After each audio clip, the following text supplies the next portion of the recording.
Negative painting can look complicated, but it's really just creating shapes by painting the space around them. In today's video, I'll walk you through this technique step by step using simple leaves. No perfection needed. Here I'm just starting with a basic pencil sketch of some leaves and a stem. These will be the very top leaves when we're finished. Next, I lightly wet the paper with clean water to prepare for a soft blended wash. I mixed a watery green with a bit of cool yellow. The exact color doesn't matter, just make sure you keep it very light and transparent. Now I'm going to quickly paint that mix across the whole page. This will be the color of our top leaves. After that, I let it dry completely. Now I mix a slightly darker green, still using lots of water. I'm using phthalo blue and Hansa yellow for a nice clean tone. This is actually the first true negative painting step. I carefully paint around the leaf shapes I drew earlier.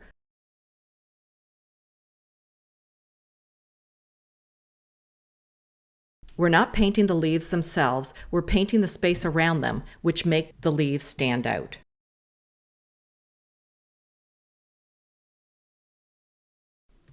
Once the first layer is completely dry, I draw another group of leaves behind the first. This starts building depth.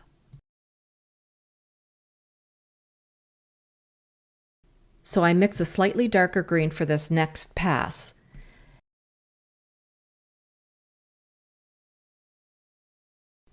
So on this layer, we're not actually just painting around the leaves we just drew, but we're going to make sure we paint around the first set of leaves as well.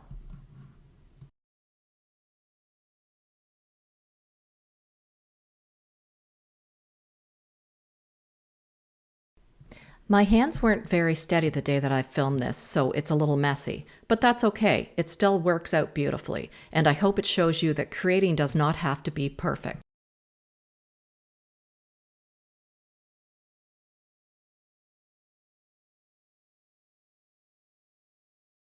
So once it was dry, I added a third group of leaves tucked even further behind the others.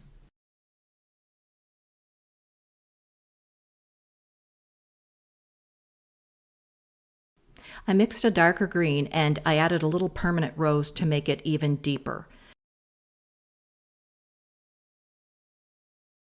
Now I'm painting only the small spaces in between all of the leaves. You can see how the lighter shapes stay visible simply because I'm working around them.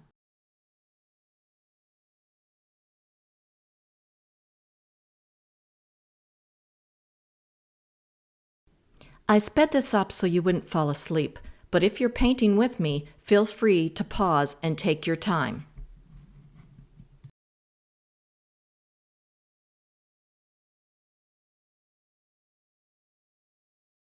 So this is our last layer of leaves, and I'm just going to draw a few in behind all of the other leaves. So this will be our last painted layer, and I'm mixing up a very dark bluey green. I'm using a lot more of the permanent rose, and I'm making sure that the color is dark but still has water and is still transparent. So this is the final step. I carefully paint only the smallest background spaces left, avoiding every leaf shape from all of the layers before. As you can see, each leaf stays visible simply because we left it untouched layer after layer. That's the beauty of negative painting. So I've made this my last layer, but you don't have to. You could keep going and add even more leaves.